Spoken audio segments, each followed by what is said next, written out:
আসসালামু আলাইকুম। সবাইকে স্বাগতম বেসিক ইংলিশ লার্নিং পয়েন্টে। আজকের ভিডিওতে আমরা ৪৬তম বিসিএস পরীক্ষার ইংরেজি প্রশ্নপত্রের সমাধান নিয়ে আলোচনা করব। চলুন শুরু করা যাক। ১ নম্বর প্রশ্ন, which of the following words can be used as a verb? A number mobile, B number sugar, C number media, D number sand. এখানে বলেছে নিচের শব্দগুলোর মধ্যে কোনটি ভার্ব হিসেবে ব্যবহার হতে পারে? এ নাম্বার মোবাইল। মোবাইল যখন অ্যাডজেটিভ তখন তার অর্থ হচ্ছে ভ্রাম্যমান, এবং যখন নাউন হিসেবে বসে তখন তার অর্থ হচ্ছে ভাস্কর্য। B number sugar. সুগার যখন নাউন হিসেবে বসে তখন তার অর্থ হচ্ছে চিনি, আর যখন ভার্ব হিসেবে বসে তখন হচ্ছে মিষ্টি করা। C number media. মিডিয়া হচ্ছে নাউন যার অর্থ হচ্ছে যোগাযোগের মাধ্যম। স্যান্ড হচ্ছে বালি, যখন নাউন হিসেবে বসে আর যখন ভার্ব হিসেবে বসে তখন হচ্ছে বালি দিয়ে ঢাকা। সুতরাং আমরা এখানে ১ নম্বর প্রশ্নের উত্তর বলতে পারি দুইটা, একটা হচ্ছে বি নাম্বার সুগার আর ডি নাম্বার হচ্ছে স্যান্ড। ২ নম্বর প্রশ্ন, in which sentence like is used as a preposition? নিচের সেন্টেন্সগুলোর মধ্যে কোন সেন্টেন্সে লাইক শব্দটা প্রিপোজিশন হিসেবে বসেছে? A number option, he likes to eat fish. B number option, he loves like his father does. C number option, he climbed the tree like a cat.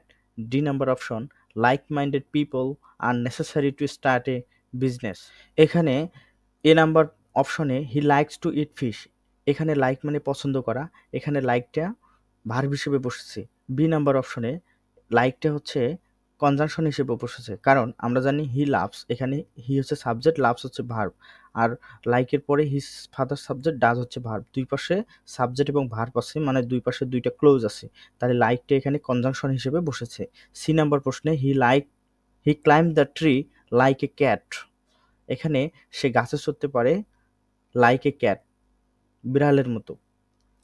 D number প্রশ্ন, like minded people are necessary to start a business, এখানে like minded হচ্ছে একটা সদৃশমনা বোঝাচ্ছে, যে সদৃশমনা মানুষ একটা ব্যবসা শুরু করার জন্য খুবই প্রয়োজন। সঠিক উত্তর হচ্ছে সি নাম্বার, এখানে লাইক শব্দটা হচ্ছে প্রিপোজিশন হিসেবে ব্যবহার হয়েছে। ৩ নম্বর প্রশ্ন, he died following the incident, the underline word is dash. A number adjective, B number adverb, C number noun, D number preposition. এখানে সঠিক উত্তর হবে প্রিপোজিশন। আমরা জানি ফলোইং হচ্ছে একটা পার্টিসিপল প্রিপোজিশন, যখন ফলোইংটা প্রিপোজিশন হিসেবে বসে তখন তার অর্থ হয় পরে। হি ডাইড, সে মারা গেল, ফলোইং দ্য ইনসিডেন্ট, ঘটনাটির পরে। এরকম আরও অনেক এক্সাম্পল আছে, যেমন দেওয়া হচ্ছে there is a small reception following the wedding. ৪ নম্বর প্রশ্ন, writing a diary is a very good practice to develop the writing skill.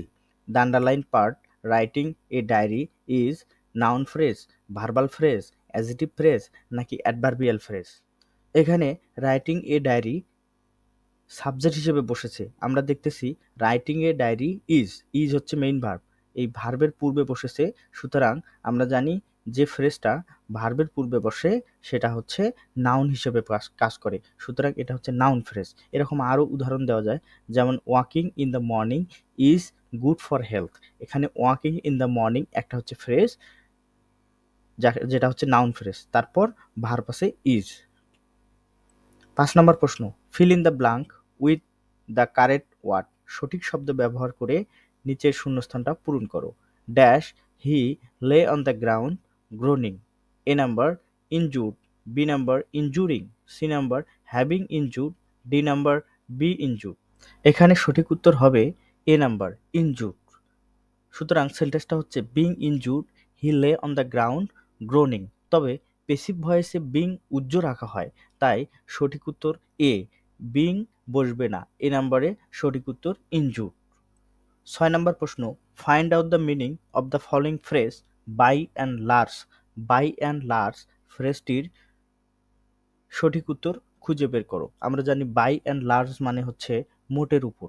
A number option আছে ভেরি লার্জ, বি নাম্বারে অপশন আছে অন দ্য হোল, সি নাম্বারে far away, D নাম্বারে the largest on. এখানে by and large অর্থ হচ্ছে মোট কথা, মোটের উপর, সুতরাং সঠিক উত্তর হবে B number on the whole, মোটের উপর। ৭ নম্বর প্রশ্ন, choose the best alternative for the underline. He went back on his promise of voting for me. A number option withdraw, B number option forget, C number option হলো reinforced, D number option হলো support.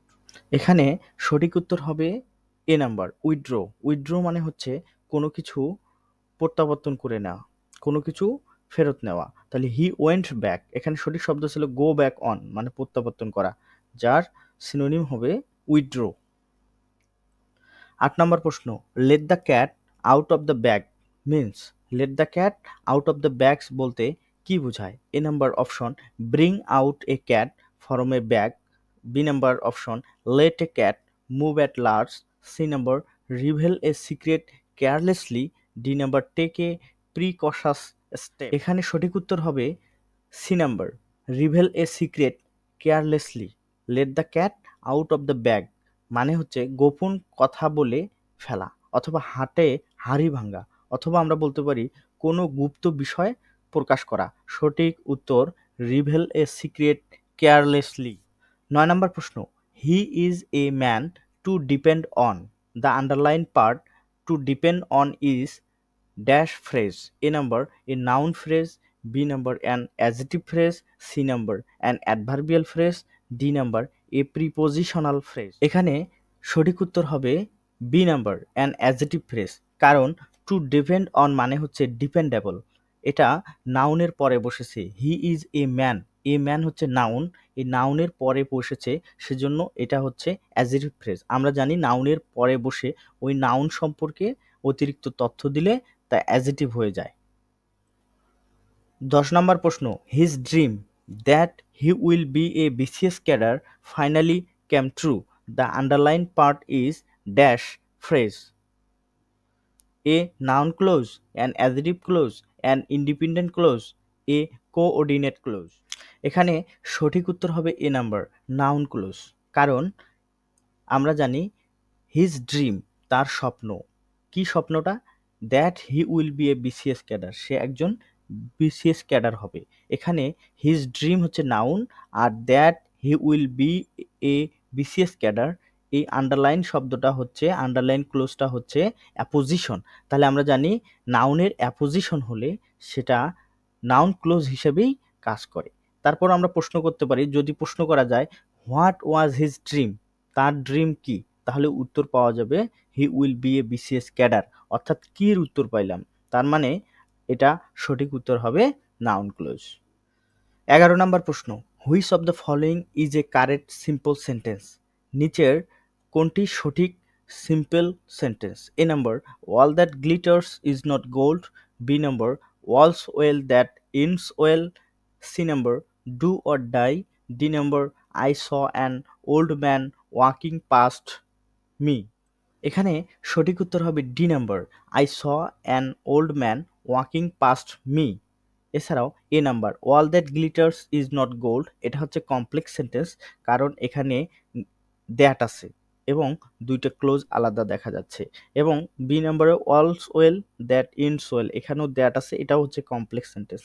এবং C নম্বরে do or die, এখানে or coordinate conjunction দিয়ে দুইটা close যুক্ত হয়েছে, এজন্য এটা হচ্ছে কম্পাউন্ড সেন্টেন্স। আমরা জানি সিম্পল সেন্টেন্সে একটা মাত্র সাবজেক্ট থাকে, একটা মাত্র ভার্ব থাকে। এখানে আই হচ্ছে একটা সাবজেক্ট, স হচ্ছে একটা ফাইনাইট ভার্ব, সুতরাং আমরা বুঝতেছি ডি নাম্বার হচ্ছে একটা সিম্পল সেন্টেন্স। 12 নম্বর প্রশ্ন, which is the correct complex form of the sentence a corrupt man can not win the respect of others. এখানে সঠিক উত্তর হবে C number a man who is corrupt can not win the respect of others. কারণ আমরা জানি article plus adjective plus যদি noun থাকে, তাহলে এইটাকে, এই ফ্রেজটাকে আমরা ক্লোজ বানাইতে গেলে article plus noun plus who, which অথবা দ্যাট, ব্যক্তি হলে হু, বস্তু হলে উইস, এবং দুইটার ভিতরে আমরা কি দ্যাট ব্যবহার করতে পারি, তারপর বিভার প্লাস অ্যাডজেক্টিভ বসাতে পারি। এজন্য এখানে এ কারাপ্ট ম্যান, তাহলে a man who is corrupt can not win the respect of others, সঠিক উত্তর সি নাম্বার। 13 নম্বর প্রশ্ন, find out the correct positive form of the sentence who else is the better player than Zaman in the team. এখানে সঠিক উত্তর হবে A number. Is there any other player in this team who is as good as Zaman? বাকিগুলো সবগুলোই ভুল, কারণ হু কখনোই থাকবে না। এবং সি নাম্বারে হচ্ছে ইজ দেয়ার এনির পরে প্লেয়ার্স দেওয়া আছে, প্লেয়ার্স প্লুরাল আমরা জানি, ইজ দেয়ার এনি এরপরে সিঙ্গুলার নাউন বসে। আর ডি নাম্বারে ইজ দেয়ার এনি না হয়ে এখানে আর দেয়ার এনি দেওয়া আছে, সুতরাং এটাও হচ্ছে ভুল। তাই সঠিক উত্তর A number. Is there any other player in this team who is as good as Zaman? 14 number প্রশ্ন, fill in the blank with the correct word. The submarine deep to avoid dash by the enemy plane. এখানে option আছে A number see, B number seeing, C number being seen, D number seen. এখানে সঠিক উত্তর হবে C number, being scene. আমরা জানি অ্যাভয়েডের পরে ভার্বের সাথে আইএনজি বসে, তবে এখানে হচ্ছে দুইটাতে আইএনজি দেওয়া আছে, একটা বিতে সিং আর একটা হচ্ছে সিতে বিং সিন। বি নাম্বার উত্তর হবে না, কারণ বাই দ্য এনিমি প্লেন দেখে আমরা বুঝতেছি এই বাক্যটা হচ্ছে পেসিভ ভয়েসের একটা বাক্য, সুতরাং বিং সিন হবে সঠিক উত্তর। 15 নম্বর প্রশ্ন, in fear of dash he escape elsewhere. A number option arresting, B number option arrested, C number option being arrested, D number option having arrested। এখানে সঠিক উত্তর হবে সি নাম্বার, বিং অ্যারেস্টেড। আমরা জানি ইন ফেয়ার অফ এটা হচ্ছে একটা prepositional phrase, prepositional ফ্রেজের পরে ভার্বের সাথে আইএনজি বসে। এখানেও 14 নম্বর প্রশ্নের মতো দুইটাতে আইএনজি দেওয়া আছে, একটা হলো অ্যারেস্টিং, একটা হচ্ছে having.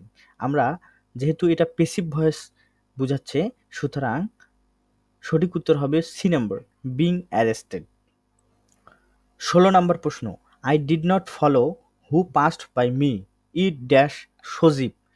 A number were, B number must be, C number might be, D number was. I did not follow who passed by me, আমি ফলো করিনি যে আমার পাশ দিয়ে কে গেল, এটা সম্ভবত সজীব হতে পারে। এই মাইট বি মানে হচ্ছে সম্ভাবনা বোঝায়, মাইট বি সম্ভাবনা বোঝায়, তা সেজন্য সঠিক উত্তর হবে মাইট বি। 17 নম্বর প্রশ্ন, Shamim is my colleague, I dash him for 10 years. A number অপশনে বলা হয়েছে নো, বি নাম্বার অপশনে নিউ, সি নাম্বার অপশনে have known, D number option have been known. Shamim is my colleague, Shamim হচ্ছে আমার colleague. I dash him for 10 years, আমি তাকে 10 বছর থেকে চিনি। এখানে সঠিক উত্তর হবে C number, present perfect tense. আমরা জানি সিন্স বা ফর থাকলে এরপরে যদি সময়বাচক শব্দ থাকে তাহলে সেটা প্রেজেন্ট পারফেক্ট কন্টিনিউয়াস টেন্স হয়। যেমন অনেক ফেভারিট এক্সাম্পল, অনেক বারবার পরীক্ষায় আসে এরকম এক্সাম্পল আছে, যেমন I have been suffering from fever for 3 days, it has been raining since morning. এখানে সিন্স ফর থাকার কারণে এটা প্রেজেন্ট পারফেক্ট কন্টিনিউয়াস হয়েছে। কিন্তু আমরা জানি কিছু কিছু নন কন্টিনিউয়াস ভার্ব আছে, যে নন কন্টিনিউয়াস ভার্বগুলো থাকলে ওই সেন্টেন্সটাকে কন্টিনিউয়াস করা যায় না। যেহেতু এখানে হ্যাভ ভার্ব আছে, এখানে নো ভার্ব আছে, নো ভার্বটা হচ্ছে নন কন্টিনিউয়াস ভার্ব, সুতরাং আমাদের উত্তর হবে প্রেজেন্ট পারফেক্ট টেন্স। যেহেতু সেটা কন্টিনিউয়াস হয় না, এই জন্য প্রেজেন্ট পারফেক্ট টেন্স হবে। এরকম কিছু নন কন্টিনিউয়াস ভার্ব, খুব ইম্পর্টেন্ট নন কন্টিনিউয়াস ভার্বগুলো হচ্ছে have, see, be, feel, like, hope, desire etcetera. সুতরাং সঠিক উত্তর হবে C number, have known. 18 number প্রশ্ন, the snow swirl dash the valley. এখানে এ নাম্বার অপশনে আছে আপ, বি নাম্বার অপশনে ইন, সি নাম্বার অপশনে ডাউন, ডি নাম্বার অপশনে থ্রো। এখানে সঠিক উত্তর হবে সি নাম্বার, ডাউন।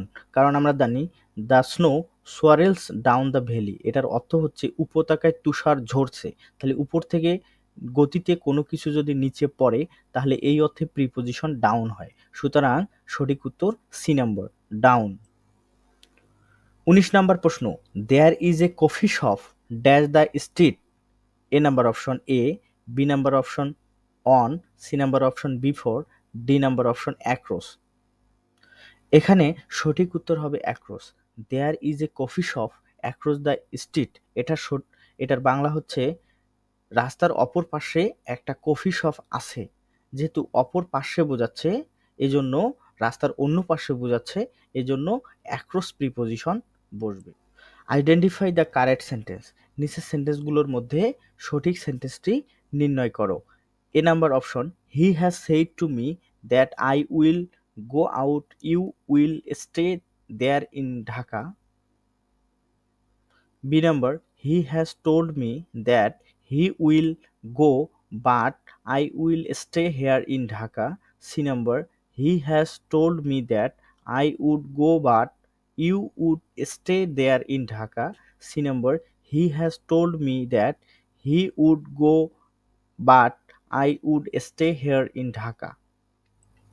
এখানে সঠিক উত্তর হবে B number, he has told me that he will go but I will stay here in Dhaka. কারণ আমরা জানি ডিরেক্ট স্পিচে রিপোর্টিং ভার্বটি প্রেজেন্ট অথবা ফিউচার টেন্স হলে ইনডিরেক্ট স্পিচে টেন্সের কোনো পরিবর্তন হয় না, সেজন্য আমাদের সঠিক উত্তর হবে বি নাম্বার। অপরদিকে এ নাম্বারে দেখো হ্যাজ সেইড, কিন্তু এখানে আই উইল গো আউট আছে। তারপর সি নাম্বারে হি হ্যাজ টোল্ড, এখানে প্রেজেন্ট পারফেক্ট টেন্স কিন্তু আই উড গো, সুতরাং উড হয়েছে, এটা হবে না। এবং he has told me that, হ্যাঁ told me that he would go, এখানেও হচ্ছে টেন্স চেঞ্জ করা হয়েছে, সুতরাং সঠিক উত্তর হবে B number, he has told me that he will go but I will stay here in Dhaka. 21 নম্বর প্রশ্ন বলছে আইডেন্টিফাই দ্য কারেক্ট সেন্টেন্স, সঠিক সেন্টেন্সটি নির্ণয় করো।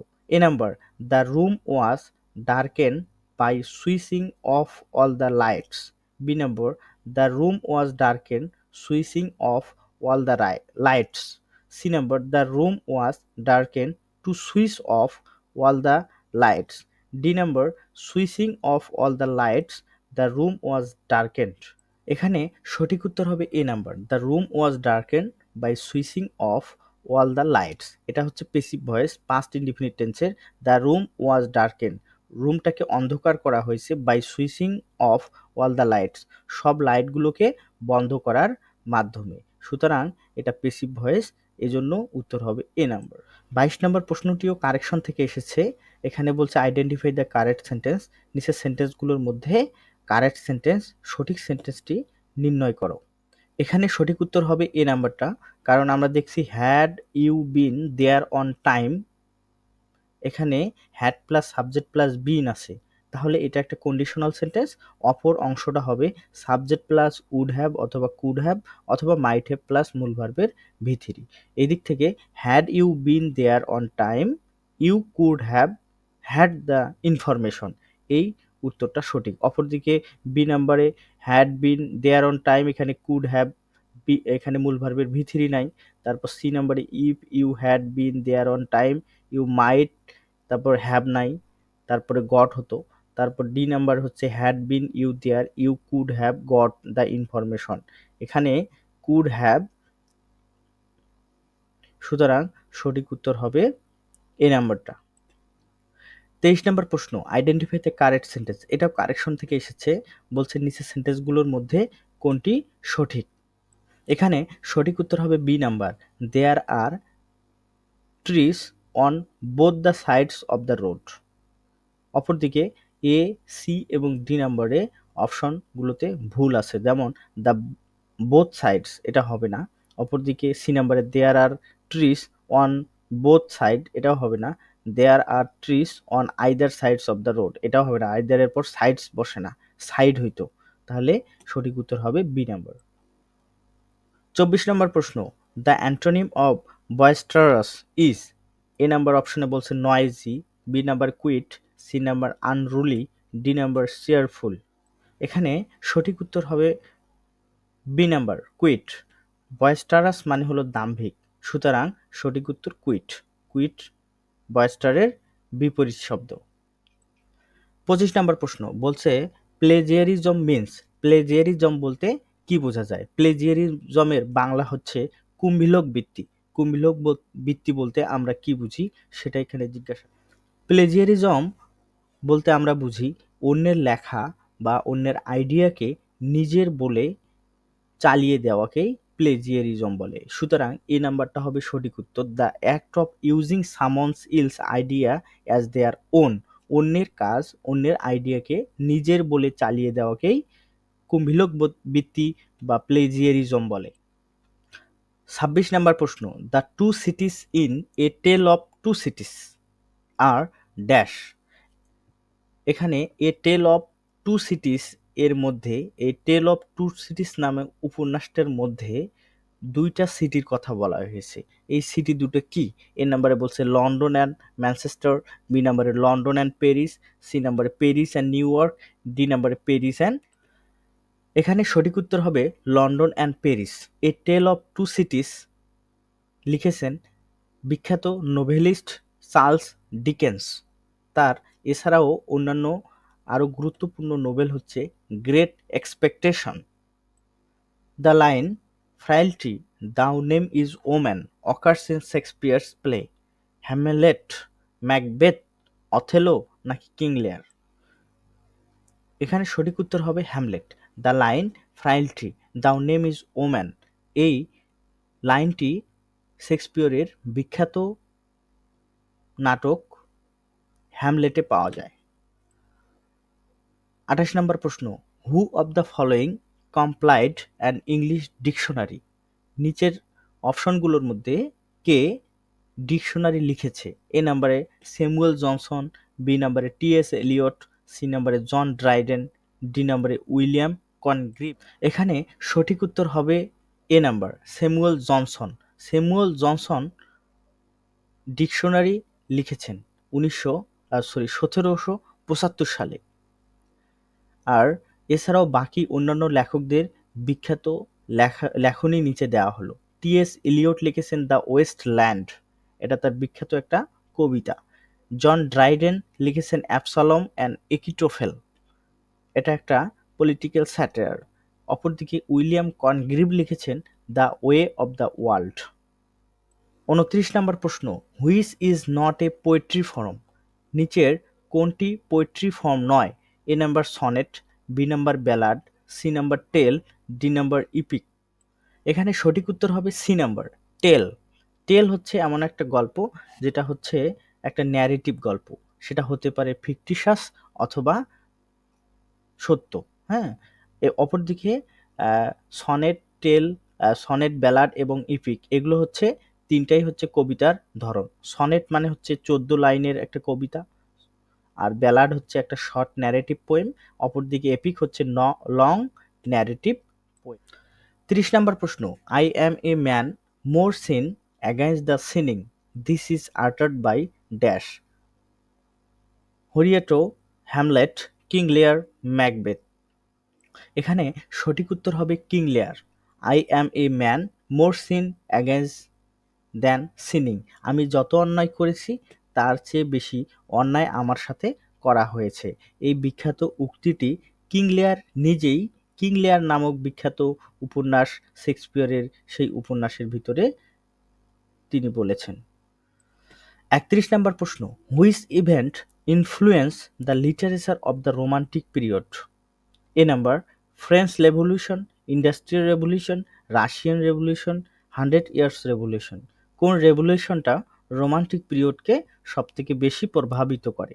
এখানে সঠিক উত্তর হবে এ নাম্বার, ফ্রেঞ্চ রেভলিউশন, যেটা 1789 থেকে 1799 পর্যন্ত সংগঠিত হয়েছিল। এবং এটার আমরা জানি যে গুরুত্বপূর্ণ মোটো, মূলনীতি ছিল লিবার্টি, ইকুয়ালিটি অ্যান্ড ফ্রেটার্নিটি। এখানে সঠিক উত্তর হবে এ নাম্বার, ফ্রেঞ্চ রেভলিউশন। আর আমরা জানি রোমান্টিক এজ 1798 থেকে 1832 সাল পর্যন্ত তার টাইম ডিউরেশন। 32 নম্বর প্রশ্ন, the author of farewell to arms. Farewell to arms কে লিখেছেন? A number Somerset Maugham, B number Ernest Hemingway, D number D H. Lawrence, D number Jane Austen. এখানে সঠিক উত্তর হবে আর্নেস্ট হেমিংওয়ে। আমরা জানি এ ফেয়ারওয়েল টু আর্মস এটা লিখেছেন আর্নেস্ট হেমিংওয়ে। এছাড়াও তার আরও ফেমাস রাইটিং আছে the old man and the sea. এই the old man and the sea উপন্যাসটা লেখার মাধ্যমে 1954 সালে সে নোবেল পুরস্কার পেয়েছে সাহিত্যে। 33 নম্বর প্রশ্ন, who is the most famous satirist in English literature? ইংরেজি সাহিত্যের ভিতরে সবথেকে ফেমাস বিখ্যাত স্যাটারিস্ট কে? A number Alexander Pope, B number Jonathan Swift, C number John Dryden, D number William Wordsworth. এখানে সঠিক উত্তর হবে জনাথন সুইফট।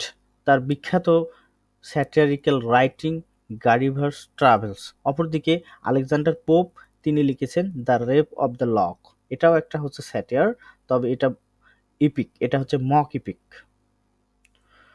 34 নম্বর প্রশ্ন, which period is known as the golden age of English literature? ইংরেজি সাহিত্যের স্বর্ণযুগ বলা হয় কোন যুগকে? এ নাম্বারে the Victorian age, B number the Elizabethan age, C number the 18th century, D number the restoration period. এখানে সঠিক উত্তর হবে দ্য এলিজাবেথান এজ। এলিজাবেথান এজকে ইংরেজি সাহিত্যের স্বর্ণযুগ বলা হয়। তার টাইম ডিউরেশন হচ্ছে 1558 থেকে 1603 পর্যন্ত। 35 নম্বর প্রশ্ন, which novel is written by an Indian novelist? নিচের কোন নোভেলটি ইন্ডিয়ান নোভেলিস্ট লিখেছে? A number the ministry of utmost happiness, B number the return of the native, C number things fall apart, D number heart of darkness. এখানে সঠিক উত্তর হবে A number the ministry of utmost happiness. এই নোভেলটা লিখেছেন Indian writer Arundhati রয়, যেটা প্রকাশিত হয়েছে 2017 সালে। ধন্যবাদ ভিডিওটি দেখার জন্য। যদি ভিডিওটি ভালো লেগে থাকে তাহলে লাইক, কমেন্ট এবং শেয়ার করতে ভুলবেন না। এমন আরও বিসিএস ইংরেজি প্রশ্নের সমাধান এবং ইংরেজি শেখার সহজ উপায় জানতে আমাদের চ্যানেল সাবস্ক্রাইব করো। শিখতে থাকো, সামনে এগিয়ে যাও।